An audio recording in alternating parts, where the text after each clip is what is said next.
Hey guys, this is Abhishek from GadgetsToUse.com. Today we are going to do the quick unboxing and quick overview of this new phone which is coming from this company called Kult, and this phone is called Kult 10. This is a relatively new company and this phone is relatively new as far as the price segment at which it is coming. It is coming for a price of approximately 8,000 rupees and it is available on snapdeal.com. You can buy this phone from snapdeal.com only. Let's start with the unboxing, and the first thing which we see in the package is the phone, and this is called Kult 10. This is how it looks like. As far as the backside is concerned, the backside has got a very nice smooth finishing which is normally seen on OnePlus phones, so it is very much similar but not exactly the same as far as the finishing is concerned. The finishing of the back cover and the overall branding is quite interesting. They have got a nice logo which looks good. As far as the form factor is concerned, the phone is not very heavy. It is only around 132 gram and it is fairly thin as well. It is not a very thick phone. It may not be a very interesting phone in terms of the overall design, but the overall build quality of material which they have used on this phone is quite good for the price you are paying for it. Let's take a look what else we have got inside the packaging. The second box after the phone has got a cable inside. Let's take a look what kind of cable they have provided within the package. There is a flat style cable which comes within the package. It is a micro USB cable, and in terms of the overall design and looks, it looks a lot like the cables which you normally see with OnePlus devices. Further taking a look inside the package, we have got another box, and this one has got a charger inside. The charger is pretty small and simple. Although it is a 2 ampere charger which comes within the package, the build quality is good and the overall form factor of the charger is not too big. It is a small charger, easy to carry. Next thing we see from the package is a set of user manuals and some IMI stickers, and the user manual is very simplistic in this case because they actually provide you a pamphlet which has their tagline and logo. The user manual tells you the ports, connectivity and other buttons and functionality of those buttons in this small simple thing. They also tell you where you can go ahead and download the complete user manual. You just need to go to kult.live. There is a white colored matte finish back cover which comes within the package, and there is a screen guard as well which comes within the package. So these are the extra things which you are getting within the package of this 8,000 rupees phone. Let's come back to the device and take a look over the Kult 10 device, which is a new smartphone for affordable price. As you remove the back cover, you can see the ports and connectivity, and the battery is also removable. It has got a big battery inside which can be removed. Although the battery size is big, but the power rating is not. It is a 2350 mAh battery and it is enough to give this device around 1 day of battery backup. SAR values are also mentioned. It is 1.046 watt per kg and it is again under permissible limit. On the connectivity front, it has support for 2 SIM cards. One of them can be used for micro SD card as well. You can apply the white color back cover which comes within the package, although this back cover is going to be slippery in terms of the grip as compared to the original black color back cover, which is definitely better for the overall grip. Booting animation of the phone and the way in which they have overall customized the phone in terms of the UI looks good, and overall it looks very stylish as a custom user interface phone. Build quality and the material used on the phone is good for the price, if not great. It has got good hardware inside, which is MediaTek 6735. It is a 1.3 GHz quad-core CPU which has got 3 GB of RAM as well. The buttons on the phone do feel tactile and they give a good amount of feedback whenever you press them. The overall finishing of the phone is also quite nice as far as the plastic is concerned. On the top of the phone you have got 3.5mm audio jack. However, there is no secondary microphone on this phone for noise cancellation. Bottom edge of the phone has got the micro USB port for data syncing and charging, which is there in the middle, and you have got 2 loudspeaker mesh. One of them is for the loudspeaker and the other one is for primary microphone. There is only one microphone on this device, only one loudspeaker as well. The edges are rounded and it gives you a very nice grip when you hold this phone in hand. One thing which you will immediately notice once you boot up the phone and start setting up, you will see a lot of application getting downloaded automatically. It comes with a lot of bloatware which will get pre-installed automatically the moment you boot up the phone and set it up for the first time.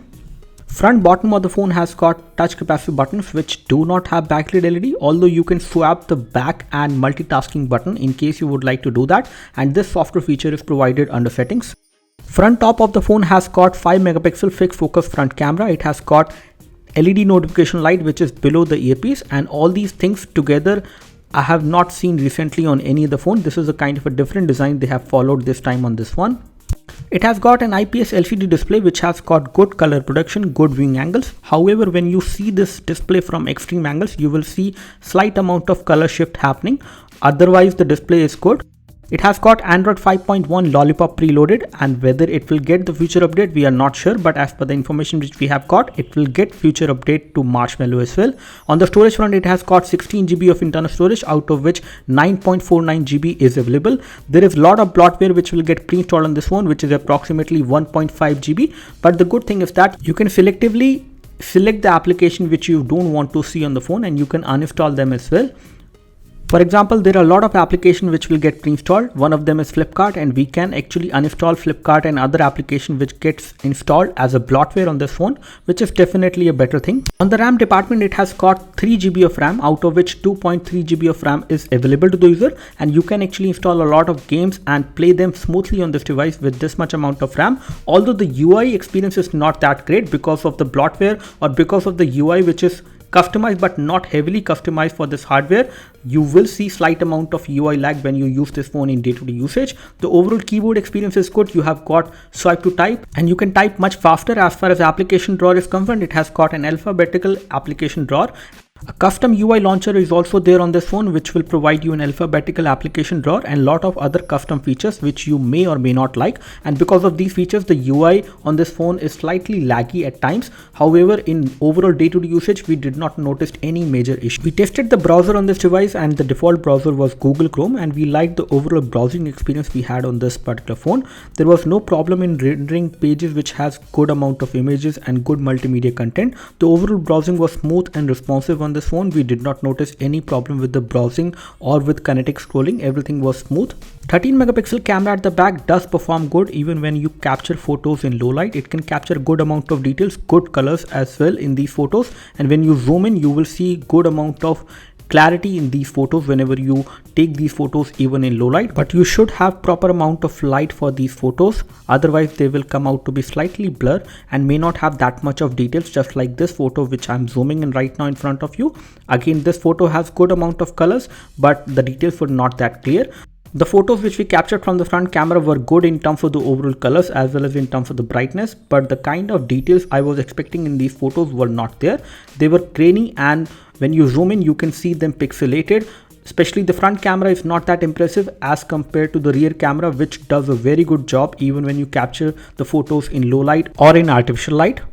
The camera UI is pretty basic, although it does have the essential options you would need. You do have support for HDR mode, you also have a live photo mode, face UT mode is also there, and you also have support for panel mode, and you can configure the settings as per the kind of photos you would like to capture. You can also specify face detection, zero shutter delay and other things. As we tried testing the loudspeaker quality and the display quality, the loudspeaker is loud but not very loud on this device. It is slightly on the lower side in terms of the volume, but the display has good viewing angles and the overall color protection of the display is good enough. You can play high definition videos on this device without any issues, and the overall playback will look good. When we tested the weight of the device, it was around 132 gram, which is fairly light for a phone which has 5-inch display, and it is a 720p display panel. Hardware wise, it is good in terms of the overall configuration it has got. It is a good phone for gaming. You can use it for gaming as well, although we did notice slight amount of UI lag in the heavy games like Asphalt 8 and Modern Combat 5, but it can play those games, which is more important. As far as the UI is concerned, the UI needs to be optimized as per the hardware.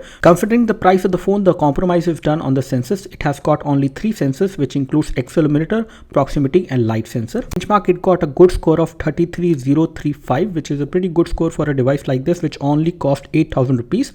On Ninamark, it has got an impressive score as well, which is 53.5 FPS. Although you can play high definition games on this device, but some of the games may give you slight amount of UI lag, but that is not a major issue. In all, I can say that this is a nice attempt from the company, which is relatively new in Indian market. They have come up with a good hardware, a good UI, a lot of bloatware application, but overall the phone is responsive and smooth in day-to-day usage. We did not notice any major issues as far as the UI lag is concerned. The phone is good in terms of the overall performance. It has got 3 GB of RAM, great hardware for the price, decent cameras, and the overall build quality is good as well for the price. In comparison, there are better phones in the market for the same price point, which includes the Coolpad Note 3, which comes with fingerprint sensor. Although this one does not have fingerprint sensor, but it has got a great hardware for the price which you are paying for it. It may not be the best phone out there, but it is a pretty good phone to be considered in the price segment of 8,000 rupees. We will come up with a full review very soon. In case this video helped you, please click the like button. You can also subscribe to our YouTube video channel for more videos like this by clicking the subscribe button below. Thanks for watching this video. This is Abhishek signing off. Thank you.